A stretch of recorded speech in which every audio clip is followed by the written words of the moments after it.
del Vaticano que se llama Iscariote, sección 13 Iscariote, que tiene que ver incluso obviamente una alusión a Judas Iscariote, donde tienen guerreros mercenarios o integrantes bastante interesantes, porque hay son asesinos a sueldo, o sea, son asesinos del Vaticano, que los mandan para cuando no pueden resolver las cosas de manera amable y los mandan a matar gente. Y ahí tenemos esta sección, de entre ellos está un personaje que también es bien recurrente, que se llama Alexander Anderson, el padre Alexander, que es un maestro de las espadas. Y bueno, es el antagónico de Alucard, y que recurrentemente se van a estar enfrentando para ver quién es el más poderoso. Entonces, sí, la historia va desarrollándose paulatinamente de algo muy simple, así en un pueblo de unos vándalos. Incluso hay un momento en el que invaden con ghouls la mansión Helsing para derrocar a esta organización con ghouls, con zombies. Entonces, a lo cual de ahí sale la situación de, oye, ¿cómo es que estos güeyes tienen tantos pinches ghouls? ¿De dónde salen? ¿Por qué es que tienen estos? ¿Y por qué me están atacando directamente? Y eso cuando da pie al enfrentamiento, a la guerra contra Millennium, contra la organización Millennium.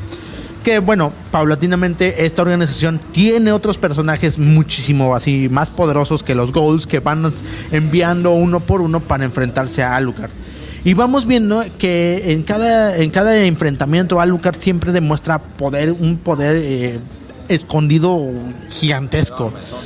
Son mierda. Sí, es Drácula. O sea, sabemos que es Drácula y él lo ha dicho. ¿A poco puedes convertir tu cuerpo en niebla? Puedes convertir tu cuerpo en otro ser, llamar a tu sangre para que reconstruya tu cuerpo. Lo puedes hacer. Y los otros, no puedo, señor. Ay, amor, no puedo. Y sí, les parte la madre de lo bonito, de lo lindo. Aquí yo sí debo de admitir que lo que son las viñetas de los monstruos, de los enfrentamientos en el manga son preciosos. La verdad es bellísimo cómo dibuja a Alucard, cómo dibuja a los espectros, cómo lo dibuja con formas así monstruosas. Es muy chingón. No sé, tentáculos de oscuridad, bocas por todas partes, ojos. La neta es grandioso. Sí, es de lo mejor. La verdad es que esta es una de esas historias que no te deja, no hace ninguna pausa, nunca, sino que todo el tiempo se siente así como de que, no mames, está avanzando muy rápido, pero es súper, súper satisfactorio cada vez que le vuela la cabeza a alguien, cada vez que succiona la sangre por completo de alguien. O sea, no mamen, señores. Y los personajes están bien chingones por todos lados. O sea, la verdad, tanto los diseños son grandiosos porque nunca confundes a ninguno con ningún otro. Todos tienen su poder oculto extraño ahí. Todos tienen su gimmick, cosas así por el estilo. Y la verdad es que es una pinche historia de alto octanaje, de pura perra acción.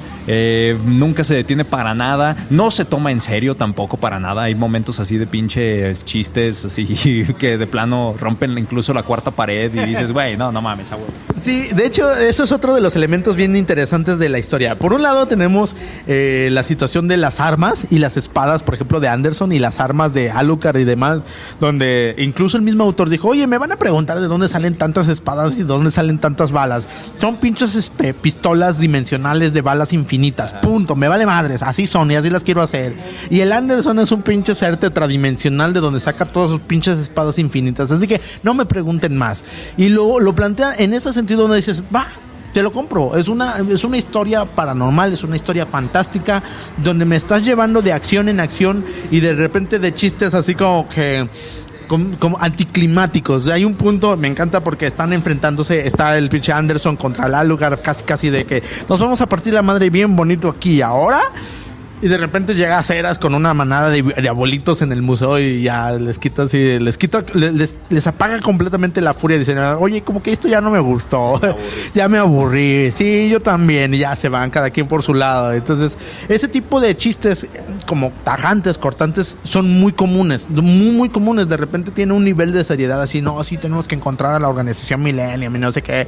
Y de repente sale Ceras diciendo un chiste así de, ay, pero es que no sé qué. O sea, sí tiene digamos que ese tipo de cortes, pero que lo mantienen equilibrado, te mantienen conectado, te mantienen al margen, y la verdad la historia te va llevando muy muy bien. Los enfrentamientos con los enemigos, o sea, con cada uno de los personajes que se va saliendo, la chica gato, el pinche güey de las cartas, el de las espadas, o sea, todos los que van saliendo son geniales, la verdad están muy muy chidas, y eso sí es algo que sí debo admitir del Hirano Kuta, que tiene una muy buena forma de contar estas escenas.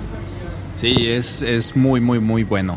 Y yo creo que de hecho tiene uno de los pinches finales más pinches implacables, apocalípticos de todo. Al menos, básicamente... por cierto, esta serie solamente consta de 10 volúmenes. ¿Sí? O sea, sí es bastante corta, pero en ningún momento de esos 10 volúmenes el cabrón le baja la velocidad. Si acaso yo creo que más bien aprieta el pinche acelerador hasta el fondo y... Sí, porque se va haciendo más global, más pinche... Todo mucho más grande...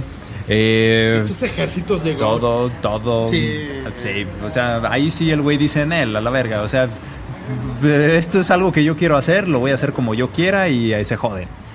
Y efectivamente, lo decíamos al inicio, este manga salió en una revista de corte independiente donde él era libre de dibujar como quería, o sea, él dibujaba como quería, lo que quería, y por eso se dio esa libertad de decir, pues yo voy a dibujar como yo quiero, dibujo pinches monstruos, dibujo zombies, dibujo nazis, dibujo pinches dirigibles, dibujo lo que se me antoje. Y de hecho, en cuanto a sus fondos es muy bueno, sus fondos están muy muy chidos, la verdad el ambiente que te genera los personajes, le gusta mucho dibujar trajes militares, aunque de repente parece que inicia el dibujo con una cosa, después le pega otra y de repente a otra, y ya de repente dices, oye, esto como que parece un pinche compendio de cosas militares medio cagadas.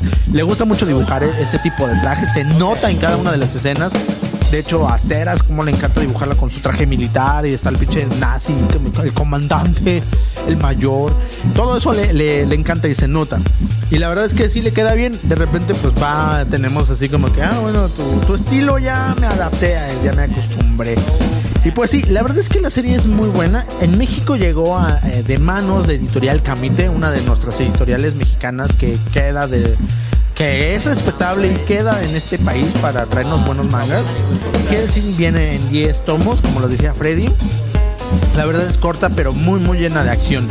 Y bueno, Hellsing llegó porque hubo un punto en el que aquí en México, de alguna manera, el anime y el manga no era muy conocido, pero aún así había lugares donde encontrabas DVDs, donde encontrabas mangas y demás. Camite surge de las cenizas, literalmente de las cenizas de Editorial Beat. Editorial Beat traía muchos pinches mangas, muchos pinches cómics y muchas cosas que de repente desapareció. Poco tiempo después, Editorial Beat retoma algunas licencias y aprovecha el boom o la aceptación del anime y el manga. En aquel entonces, fíjate, en el 2005, un poquito antes, un poquito después, en el canal 22 transmitían Hellsing. Lo transmitían en japonés, subtitulado en español, pero aquí les va. Esta Hellsing que se transmitió era una serie de 12 capítulos que era completamente diferente. Era una historia completamente diferente y lo único que tenía en común eran los personajes. Porque de ahí en cuanto a la historia, en cuanto a lo demás, era muy diferente. Tomaban alguno que otro personaje, pero no le captaban esa esencia.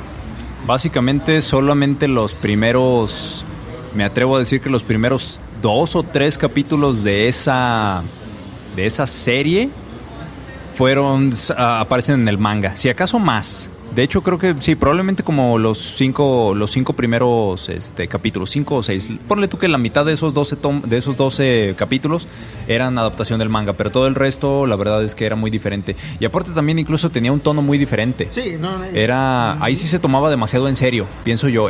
Trataba de ser muy seria. Sí, el tono era mucho más serio. Más lúgubre, más de suspenso. Y se sentía como que quería hacer más una historia de terror que una historia así de acción. Sí, una historia así como de terror, misterio, toda extraña. Le quitaron personajes, le metieron otros. De hecho, es más, solamente los dos primeros volúmenes del manga fueron adaptados en esa primera serie. Pero como ya dijimos, o sea, fuera de ahí, el resto de los 8 volúmenes que siguieron del manga no fueron para nada utilizados. Y el tono cambió mucho. De hecho, era mucho. Ahora, debo decir, yo vi ese primer anime cuando de hecho fue mi primer acercamiento a Hellsing. Yo lo vi cuando lo transmitían por el canal Animax aquí en México, no sé si en el resto de Latinoamérica, pero en México sí. Me gustó, me intrigó, o sea, no realmente... De hecho, la premisa es interesante, sí. Es buena, y el diseño de personajes es atractivo. En ese sentido, el diseño de personajes es atractivo, y una de las cosas más recordadas y memorables es el ending. El ending tenía un no sé qué sé yo, que decías, me gusta, quiero verlo, o sea, porque decías, y repito, el diseño de personajes era interesante, un Alucard más o menos emo. No, era oscuro, era serio, era muy parecido al Alucard del manga. Pero de los primeros capítulos, porque Alucard más adelante va cambiando y se va volviendo más dinámico, muy interesante. Y esos primeros 12 capítulos son los que transmitieron aquí en México y dio pie a que en aquel entonces Editorial Camite dijera, bueno, pues me adapto a esta serie porque tuvo mucha aceptación, muy buena aceptación, aun cuando era diferente. Sí, ciertamente. ¿Quién sabe? De hecho, incluso también tuvo un final abierto. Sí, es más, tuvo un villano principal que no tiene nada que ver con ninguno de los del manga. De hecho, es un personaje totalmente inventado que es Incógnito, se llama Incógnito. Y supuestamente era una especie como de vampiro africano. Entonces fue bastante extraño, pero lo verdaderamente extraño es que ese mismo personaje de Incógnito decía, pero los que me mandaron, aquellos los que me mandaron quieren verte destruido a ti y a todo Hellsing, como que diciendo, entonces tú no eres el villano principal, o sea, hay otro güey que te mandó y que te controla, dándote a entender entonces que, quién sabe, tal vez en un futuro iban a utilizar ese villano, pero nunca sacaron más de 12 capítulos. Sí, no. Entonces... De hecho, esa misma serie no tuvo buena recepción. Así es. O sea, por el mismo fandom de Hellsing no tuvo muy buena aceptación, y comparándolo con el manga, dices, ¿qué pedo con esto? O sea, me tratas de hacer algo serio, pero al mismo tiempo no me cuentas una buena historia. Sí, exacto. No así la siguiente adaptación que tuvo. Poca madre, señores. Putísima madre de Dios. Sí. Como seguramente muchos de ustedes sabrán también de Full Metal Alchemist. Full Metal Alchemist, pues es un manga que tuvo dos pinches animes que adaptaron su historia. El primero, el del 2003. Básicamente también nada más llegó como a la mitad adaptando cosas que sí salen en el manga, y después todo el resto fue fue total libertad creativa, en donde cambiaron la historia ahora sí que a la conveniencia de ese equipo del anime, y después tuvo una versión ya totalmente apegada al manga que se llamaba Full Metal Alchemist Brotherhood. Bueno, pues hicieron algo parecido aquí con Hellsing, en el hecho de que después sacaron 10 ovas, una serie de 10 ovas, 10. Eran 10, chavo. ¿Y la onceava? La onceava nunca salió, no existe, son 10. Son 10 que adaptan toda la historia. Muy bien, me encanta exponerte frente a nuestros escuchas, Yo me acordaba que eran 11. Pues vuélvelo a verla en Netflix, porque por cierto, ahí está. Tienen que verla, es cosa de belleza, señores. La animación es una chingonería, adapta totalmente y fielmente la historia del manga. Sí. Ajá. Pero prácticamente un capítulo de ese es un capítulo del Hellsing Ultimate, se llama. Un capítulo de Hellsing Ultimate es igual a un volumen del manga completo. Son 10 por 10. Y wow, está increíble. El tono es totalmente grandioso. La animación corre a cargo del estudio Madhouse, ya también un estudio con bastante pedigrí, bastante historia en el mundo del anime. Está increíble. Los personajes son tan pinches chingones como se recuerdan. Todo es grandioso. Es la única forma de ver Hellsing en anime, en verdad. Sí, la realidad es que este anime sí le hace mérito a todo lo que es el manga.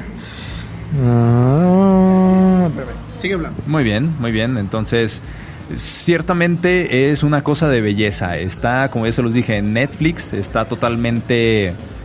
no hay una adaptación en español, eso sí, debo decirlo, para nuestros escuchas hispanoparlantes, pero sí está totalmente subtitulada, y la verdad es que a mí en lo personal me gusta muchísimo más las voces en japonés de este anime en específico. que en cualquier otro idioma. Aunque también debo decir, también lo he visto en inglés y la verdad también se la rifan los actores de voz en inglés. Está muy chido. Ah, mira, eso no Sí, lo sabía. sobre todo porque utilizan acentos diferentes para las diferentes nacionalidades. Entonces, por ejemplo, los nazis sí suenan con un pinche acento alemán e incluso hasta dicen